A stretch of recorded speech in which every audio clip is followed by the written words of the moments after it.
जय शिवराय शेतकरी मित्रांनो, जोपर्यंत नमो शेतकरीच्या हप्त्याचा शासन निर्णय आला नव्हता तोवर कमेंट चालू होत्या, नमो शेतकरीचा हप्ता कधी येणार, नमो शेतकरीचा हप्ता कधी येणार। कारण पीएम किसान योजनेचा 22वा आला होता, मग वाट पाहू लागली नमो शेतकरीचा कधी येणार, नमो शेतकरीचा कधी येणार।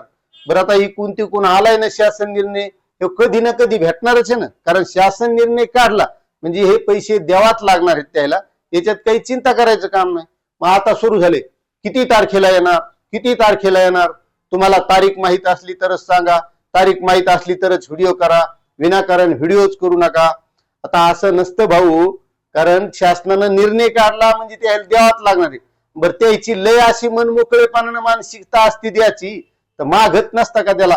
जेव्हा 21वा आला ना तेव्हा 8वा द्याला असता, आता 9व्याची वेळ आला असती। आता काही जण तर म्हणते 8वा अजून आपल्या घरी याचा राहिला, 9वा कधी येणार आहे, मग 9वा कधी येणार। आता तुम्हाला सांगतो, खरंच तशी परिस्थिती असती तर सरकारने या गोष्टी पटापट करून टाकल्या असत्या। हे असं सांगित बसायचं काम नसतं पडलं, शासन निर्णय निघणं लगेच शेतकऱ्याच्या खात्यात येणं, असं झालं असतं का नाही। आता तुम्ही पाहत असताना कोणतंही सरकारचं काम, सरकारी काम आणि महिनाभर थांब, आहे का नाही परिस्थिती। जर एवढ्या पटापट ह्या सरकारने काम केले असते तर मला सांगा, मग हे शेतकऱ्याचे जे काम आता असे पडित राहतात कवर कमी, महसूल विभागाच्या एखाद्या शेतकऱ्याचा फेर करायचा असेल त्याला महिना 2 महिने लागत आहेत, कुठं कागदपत्र लवकर भेटत नाहीत, लवकर साहेबच भेटत नाही, अशा भानगडी ह्या चालूच असतात। आणि जर इतकं नियमित असतं ह्या सरकारचं काम, आपल्यावर हे असं म्हणायची वेळ आणि आम्हाला व्हिडिओ करायची वेळच नसती ना आली, आम्ही करायच्या आधी भडकन सरकारने टाकून द्याला असतं त्या तारखेला। तितक्या वेळेवर होत नाही भाऊ, त्यामुळे लय चिंता करायची काम नाही, कारण त्याने निर्णय द्यायला येणारच आहे। अरे तुम्ही बाकीच्या गोष्टी पहा ना, कोणत्या वेळेवर होत्यात। पीक विमा मिळाला का अजून नाही, महाडीबीटीचं अनुदान कृषी यांत्रिकीकरणाचं राखाडलेलंच आहे, ठिबकचं अनुदान राखाडलेलंच आहे, स्प्रिंकलरचं अनुदान राखाडलेलंच आहे।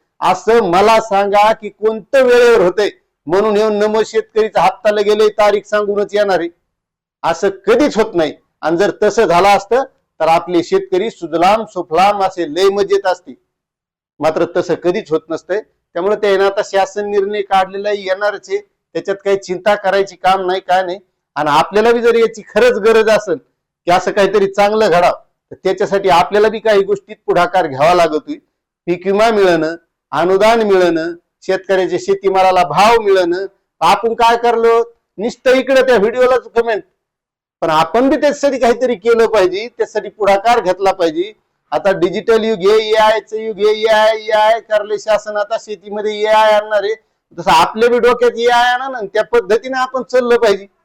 त्या गोष्टी करणं गरजेचं आहे। शासनाला आपण बी ईमेल केला पाहिजे, शासनाला निवेदन दिली पाहिजे, याची मागणी केली पाहिजे। आपण नुसती वाटच पाहत बसलो, फक्त कवा येणारी पीक विमा कवा येतो, पण ते काहून येईन, कशाला देत, कारण मागणीच नाही कोणाची, कोणी पुढाकारच घेणं त्याच्यासाठी। कर्जमाफीचं एवढं मोठं आश्वासन निवडणुकीच्या अगोदर दिलं होतं, आता निवडणूक होऊन किती वर्ष झाले, 2024 ला झाली, आता 2026 चालू आहे, मिळाली का कर्जमाफी ते म्हणले तसे।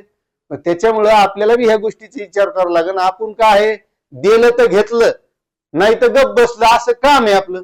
आपल्याला याच्यासाठी पुढाकार घ्यावा लागेल, शेतकऱ्याला एकत्र यावं लागेल गावागावातून, त्याच्यामुळं तेव्हा ह्या गोष्टी वेळेवर होत्या। त्याच्यामुळे नमो शेतकरीचा हप्ता येईन, दम काढा जरशी, वाट पहा, पुढच्या हप्त्यात येईन असं कृषी मंत्र्यांनी सांगितलेले, त्यामुळे जास्त चिंता करायची काम नाही। धन्यवाद।